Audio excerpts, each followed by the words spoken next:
Dios les bendiga a todos, sean bienvenidos a una lección más del libro de Amós, capítulo 6, versículo 1. Damos bienvenida, ¿verdad? Es justo compartir con mi hermano Adiel esta lección acá. Hemos salido un poco de la zona de confort, ¿no? Estamos grabando en un lugar diferente. También, pues hoy le estamos haciendo grabada, ¿verdad? Amén. Se va a subir a las redes sociales, ¿no? A la página Gracia y Verdad, pero también damos gracias a Dios por la niña de mi hermano Adiel, que pues es la nueva, ¿verdad?, persona que está queriendo aprender de tecnología y de redes sociales, y mi hermano Alberto, que nos acompaña en esta hora, y los que nos van a estar viendo también a través de la transmisión. Aprendamos de un repaso breve y conciso de Amós capítulo 6 versículo 1 a 14. Amén. Yo me hago una pregunta en esta hora y podemos preguntarnos cada uno de nosotros que hemos estudiado lo que son las escuelas desde el capítulo 1 hasta el capítulo 6. ¿Qué es lo que nos ha dejado el libro o el capítulo, ¿verdad?, en esencial?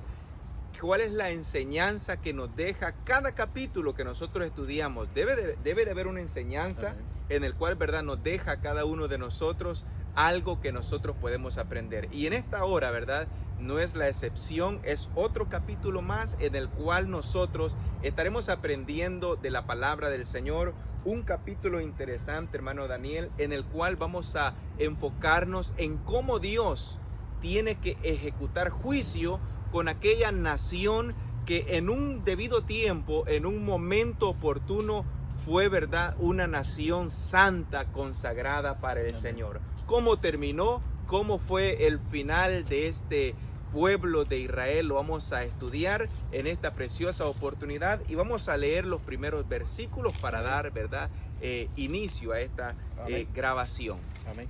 Amós capítulo 6 versículo 1 dice así: hay de los que reposan en Sión y de los que viven confiando en el monte de Samaria, los notables, los principales entre las naciones, a quienes acuden la casa de Israel. Pasad a Calneb y mirad de allí, id a Gran Amad y descended luego a Gad de los filisteos. Ved si son aquellos reinos mejores que este reino, si su territorio es mayor que el vuestro. Vosotros que creéis alejar el día malo, acercáis el reino de iniquidad. Dormís en camas de marfil, os extendéis en vuestro lecho, coméis los corderos del rebaño y los becerros engordados. Gorjeáis el son de la flauta e inventáis instrumentos músicos como David. Bebéis vino en tazones, os ungís con los perfumes más preciosos, pero no os afligís por el quebrantado de José. Por tanto, seréis los primeros en ir cautivos y se acabarán vuestros banquetes. Interesante, ¿verdad, hermano Adiel, cómo Dios comienza a mostrarles, ¿no?, la zona de confort en la que el pueblo estaba, cómo se habían confiado ellos, porque Amós les está mostrando un juicio venidero, algo que ellos estaba por venir, y ellos decían en sus vidas lujosas, en sus vidas buenas, porque dice los primeros versículos, dice que ellos dormían en camas de marfil. Ellos, dice que tomaban vino en los mejores tazones de ese entonces. Ellos comían los becerros más gordos. Ellos adquirían lo más. Lo interesante del capítulo 6 es que cuando dejamos de perder el enfoque, ¿no?, del llamado de Dios, muchas veces caemos en una zona de confort donde creemos que la palabra de Dios tardará en cumplirse. Amén. ¿Sabe algo que me llama la atención, hermano Daniel? Es que este versículo, ¿verdad?, número 1, comienza con un ay. Y este ay es un ay de lamento. Un ay, ¿verdad?, de que de alguna forma el pueblo comienza a lamentar de las consecuencias que Dios, ¿verdad?, ha puesto en sus caminos, en sus vidas. Cómo ellos iban a tener que de alguna forma enfrentar las dificultades en el cual, ¿verdad?, estaban viviendo a causa del pecado. Ahora bien, la palabra del Señor es muy clara y es muy de alguna forma entendible para nuestra vida hoy en nuestros días. ¿Por qué razón? Porque dice la palabra del Señor, y con este versículo, ¿verdad? Vamos a comenzar este hermoso capítulo. Amén. Donde dice: los reposados en Sión y los confiados en el monte de Samaria. Yo pregunto en esta hora, hermano Daniel, ¿será que el pueblo de Israel se sentía de alguna manera confiado? Porque sí, tenían un hermoso, ¿verdad? De alguna forma, tierra. Tenían un palacio posiblemente, tenían ejército en sí para poder combatir a otros pueblos. Entonces, toda la gloria que ellos habían adquirido cuando Dios estaba con ellos, obviamente, cuando Dios estaba con su pueblo. Por eso hay un pasaje en la palabra del Señor donde dice, nosotros debemos de ir, ¿verdad? De alguna forma al frente siempre. ¿Por qué razón? El pasaje dice que Dios pelea por nosotros. Amén. Y cuando Dios pelea por nosotros, nosotros estamos tranquilos. Amén. Porque Dios está con nosotros. Ahora bien, ¿pero qué sucede cuando Dios se aparta de nosotros y nosotros tenemos que enfrentarnos con nuestra propia fuerza, con nuestras propias, de alguna manera, cosas que tenemos en nuestras manos? Ahora este pasaje nos llama a reflexionar de alguna manera, hermano Daniel, en el cual nosotros podemos ver de que a pesar de que este pueblo estaba confiado, que a pesar de que este pueblo estaba de alguna manera, ¿verdad? Tranquila, estaba de alguna manera sin ningún temor, porque recuerde que en aquel entonces también habían falsos profetas. Había gente que les decía, no se preocupen, no va a pasar nada, el Señor no va a hacer nada contra nosotros. Pero también estaban los profetas que verdaderamente Dios había enviado para poder predicar al pueblo de Israel. Y el pueblo de Israel, hermano Daniel, de alguna manera, ¿verdad? Ellos no obedecieron la palabra del Señor. Amén. Sí, también algo muy importante lo que usted hablaba, ¿no? Con respecto a los montes que rodeaban, ¿no? A esta ciudad. Ellos se sentían muy confiados porque creían que los asirios no iban a poder invadir a esta ciudad, no la iban a destruir, no iba a pasar nada, porque eran ricos, se habían enriquecido, eran una potencia, ¿no? En ese entonces. Pero lo importante o lo céntrico de los primeros versículos está en el versículo 6, dice: bebéis vino en tazones o ungís con los perfumes más preciosos. Sí. En otras versiones dice los más caros, o sea, los que tienen más valor, pero no os afligís por el quebrantado de José. Amén. Ahora, cuando el ser humano, cuando los que profesamos una fe, comenzamos a perder nuestra sensibilidad espiritual por un mundo caído, por un mundo que cada día se sumerge más en el pecado, en las malas decisiones, Dios hasta de eso se desagrada, porque Él quiere que siempre estemos advirtiendo a este mundo de que viene un juicio, y ese juicio es un juicio muy terrible. Ahora, pareciera ser, ¿no?, que vivimos una vida llena de confort. Tanto los que profesamos una fe muchas veces nos conformamos, nos volvemos conformistas. Nosotros acá estamos experimentando, ¿no?, el conformismo que teníamos en nuestro lugar de estudio, ¿no? Ahora estar entre las piedras que hoy nos encontramos, vivir la realidad. Ya no hay una estabilidad en sí. No hay, porque duelen los pies, hay esa inestabilidad, hay esa necesidad de moverse. En la vida espiritual tiene que ser lo mismo, en nuestro caminar. No conformarnos a que, porque hoy hice algo bueno, mañana ya con eso tengo, sino que hay que seguir haciendo las cosas buenas, hay que seguir sintiendo el dolor de los demás. Amén. Seguir profesando la fe, ¿verdad? Y mostrando a Jesucristo. Amén, gloria a Dios, porque el versículo, hermano Daniel, el versículo 3 es un pasaje en el cual nos da una enseñanza bastante grande. Dice de la siguiente manera: o vosotros que dilatáis el día malo y acercáis la silla de iniquidad.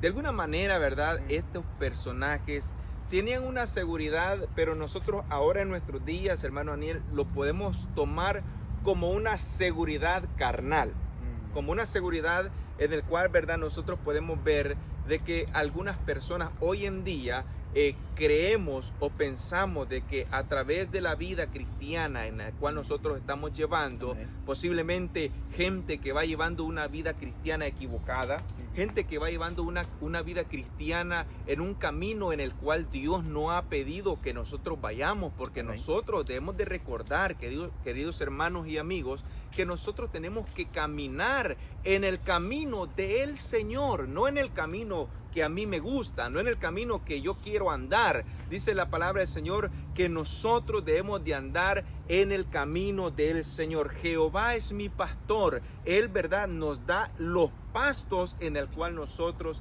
debemos de comer, debemos de andar, debemos de disfrutar. Ahora bien, cuando nosotros nos ponemos en diferentes caminos, nosotros vamos a ir, verdad, y vamos a llegar como este pueblo llegó a un momento donde tenía que acabar y tenía que pagar el pecado que habían cometido. Amén. Sí, es muy interesante, ¿no? Los primeros versículos nos dan una gran lección. Amén. No es bueno estar en una zona de confort espiritual, no es bueno perder la sensibilidad espiritual en nuestra vida por los demás, por los que nos rodean, por los que sufren, por los que lloran. Hoy vivimos en un tiempo donde gobernadores, países, naciones buscan la paz por una sociedad denigrada, pero la paz solo se encuentra en Jesucristo, ¿verdad? Gloria a Dice la Dios. palabra de Amén. Dios. El versículo 8 al 14 le dice: Dios el Señor juró por sí mismo, el Dios Todopoderoso declaró: abominan la grandeza de Jacob, aborrecen sus palacios, entrangare al enemigo la ciudad y lo que hay en ella. Si 10 hombres quedarán en una casa, ellos también morirán. Y si el pariente que ha de quemar su cuerpo, llevarlo, preguntará al que esté escondido ahí: ¿hay algún otro contigo? Él responderá: no. Le dirá: calla, que no podemos mencionar el nombre del Señor. Amén. Porque el Señor destruirá con hendidura las casas grandes, y las casas pequeñas con abertidura. Pondrá a los caballos, correrán sobre las peñas, harán en ellos con bueyes, porque habrá convertido el juicio en veneno y el fruto de la justicia en ajenjo.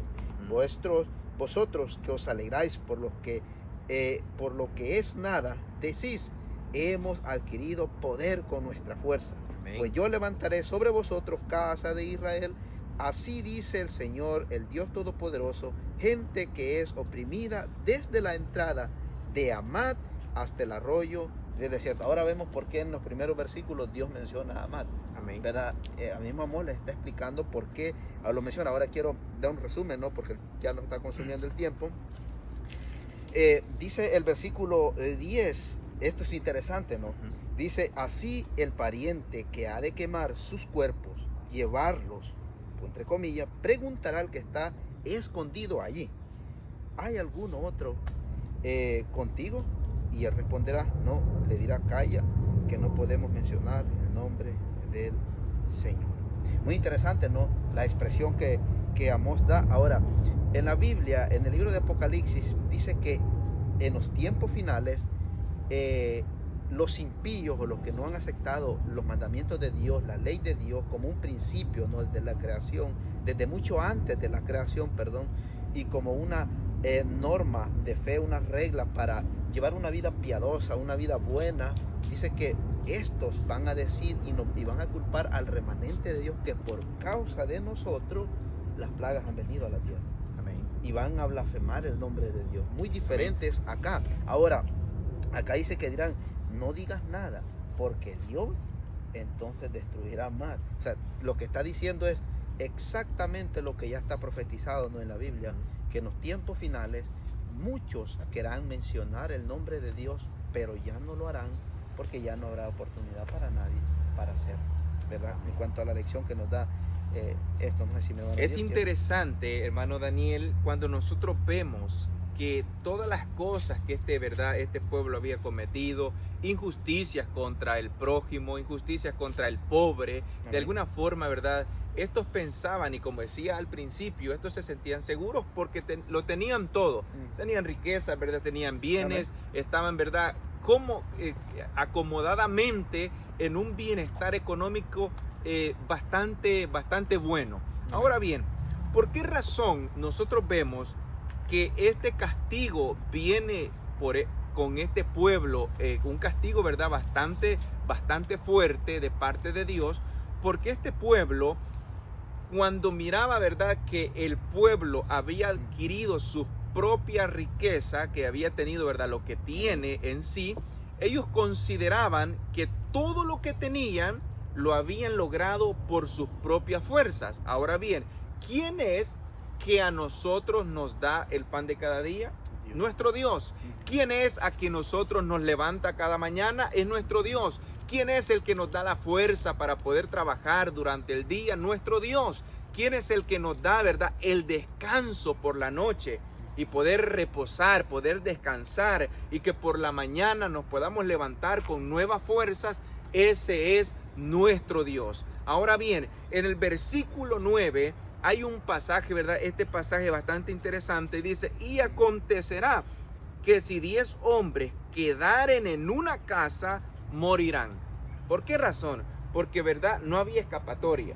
No había para dónde, ¿verdad?, salir. No había qué hacer. Había que enfrentar las consecuencias del pecado. Por eso la palabra del Señor a nosotros nos aconseja y nos dice, la paga del pecado es la muerte, ¿verdad? Mas la dádiva de Dios es vida eterna. Amén. ¿Cuál nosotros vamos a escoger? ¿Qué es lo que nosotros vamos a elegir? Yo obviamente, ¿verdad?, elijo la dádiva de Dios, la misericordia de Dios, el amor de Dios. Ahora, la decisión es nuestra, cuál es el camino en el cual nosotros vamos a caminar. Si en el camino del Señor o en el camino que, ¿verdad?, nuestra vida de deleites y pecado quiere que vayamos caminando. Amén. Vemos cómo Dios va a castigar el orgullo, la vanidad, amén, la soberbia. Amén. Cómo Dios va a castigar todas estas que forman parte del pecado. Ahora, algo muy importante, muchas veces nosotros queremos combatir el pecado y combatimos al pecador. Muy diferentes son dos conceptos. Hay que combatir el pecado, pero al pecador hay que siempre llamarlo, porque Jesucristo siempre los está Y sabe llamando. Algo, hermano Daniel, sabe algo de que nosotros a veces tenemos un mal, que lo podemos llamar así, algo que nosotros, ¿verdad?, vemos que si alguien cometió homicidio es pecado, que si alguien, ¿verdad?, cometió adulterio es pecado, que si alguien, ¿verdad?, se metió a una tienda y se robó, ¿verdad?, muchas mercancías es pecado. Pero ¿qué pasa cuando, ¿verdad?, en nosotros hay orgullo? No lo vemos como un pecado. Cuando en nosotros hay soberbia, no lo vemos como algo dañino para nuestra vida. Ya en el mundo cristiano, ¿verdad?, es normal ver a un hermano orgulloso, es normal ver a un hermano soberbio o a un hermano altivo. Es normal en la vida cristiana. Pero nosotros, a la luz de la palabra, Dios, esto es lo que estaba castigando en el pueblo de Israel. Amén. Sí, como decía ya mi hermano Adiel, ¿no? Incluso la expresión que Dios usa a través de Amós les está diciendo que lo que viene a este pueblo es tan terrible que dice que y si el pariente que ha de quemar sus cuerpos, dice, y llevarlos, preguntará al que está escondido, ¿hay alguien más ahí? Solo me recuerda, ¿no?, que hace 5 años atrás el mundo vivió algo que nunca nadie en la historia pudo haber imaginado. La pandemia vino a ser algo que nunca hace 100 años atrás no se había visto, y algo que pusiera de rodillas al mundo entero. Amén, amén. Y algo que no era tan terrible como los juicios venideros de nuestro Dios. Los juicios que vienen, hermano y amigo querido, a la tierra no son como la pandemia. Amén. No son como las enfermedades, como el cáncer. Dice Apocalipsis que vendrán úlceras malignas que ni la ciencia va a poder curarlas. Vendrán plagas para esta humanidad. Ahora podemos estar en una zona de confort donde podemos decir, no, ya, pues yo no puedo aceptar a Jesucristo, no tengo tiempo, no hay espacio, mi vida es tan ocupada que Jesucristo no hay espacio para él. Y algo que nosotros también tenemos que tomar muy en cuenta es que cuando estas cosas comiencen a suceder, dice Mateo 24, de alguna forma el capítulo nos enseña que esto simplemente es principio de dolor. O sea, es algo que nosotros, ¿verdad?, es triste de repente ver a un hijo, a un familiar, a alguien, un ser querido que está pasando una dificultad, una enfermedad, y ver, ¿verdad?, cómo esa persona está sufriendo. Ver cómo esa persona tiene un dolor en su cuerpo. Ahora bien, ¿cómo será cuando los principios de dolores comiencen a suceder en nuestro mundo que ahora vivimos? Un mundo, ¿verdad?, tranquilo. Nosotros estamos, ¿verdad?, aquí en la naturaleza. Estamos respirando aire puro, aire, ¿verdad?, limpio. Y qué bueno que ahora estamos disfrutando este mundo que ahora tenemos. Pero llegará un momento en el cual, ¿verdad?, tendremos un mundo que se estará terminando por completo. Amén. Sí, es muy curioso, ¿no?, lo que decía mi hermano Adiel, ya para ir concluyendo, ¿no? Cuando Jesús dijo los principios de dolores, ¿no?, entre ellos estaban guerras, peste, el enfriamiento del amor. Hoy se ha vuelto tan común ver sufrir a otro y Sí, no amén. sentir el dolor del otro. Hoy se ha vuelto tan común ver la maldad aumentar y no actuar como pueblo de Sí, Dios amén. y decirles que Jesucristo puede cambiar sus corazones y sus vidas. Pero somos muy buenos para juzgar, para señalar, pero somos malos para restaurar. El propósito del Evangelio no es condenar, sino salvar lo que un día se había perdido. La lección de esta tarde, esperamos que sea de bendición para ustedes, Amén. para nuestras vidas en primer lugar, ¿no? Y para cada día acercarnos más a Dios y de alguna manera pedirle a Dios el poder, ¿no?, para no cometer los errores que este pueblo hacía. Y si algún día, y si en algún momento lo hacemos, hay que reconocer nuestra condición, nuestras malas decisiones y entregarlas a nuestro Señor Jesucristo, que Él es bueno en perdonarnos y en hacernos buenos. Gloria a Dios. Amén. Amén. Así que como verdad hemos terminado este capítulo, hermano Daniel, capítulo 6 del libro de Amós. Nos ha dejado, verdad, una lección bastante maravillosa e importante para nuestras vidas. Amén. Ahora la pregunta para nosotros es, ¿cómo nosotros vamos a tomar esta palabra? ¿Cómo nosotros vamos a hacer propia esta palabra? ¿Cómo vamos a ingerir esta palabra? Hay verdad que hay textos donde dice que nosotros ingerimos la palabra por el oír. Por el oír, ¿verdad? Nosotros nutrimos nuestra vida espiritual. Ahora bien, hay gente, ¿verdad?, que escucha pero olvida. Pero nosotros debemos de escuchar y ser hacedores de la palabra del Señor. Así que es interesante y maravilloso cómo nosotros podemos ser instruidos por la palabra del Señor y cómo la palabra nos puede enseñar, nos puede guiar, y como dice su palabra, lámpara es a mis pies su palabra y lumbrera a mi camino. Así que Dios nos bendiga a todos. Dios bendiga a mi hermano Daniel. Dios bendiga a mis hermanos que están en esta hora, ¿verdad?, ayudándonos con la grabación de esta hora. Así que gracias al Señor, les esperamos el día viernes, si Dios lo permite, en la transmisión siguiente. Así que Dios me los bendiga y pasen una feliz noche. Amén. Dios les bendiga.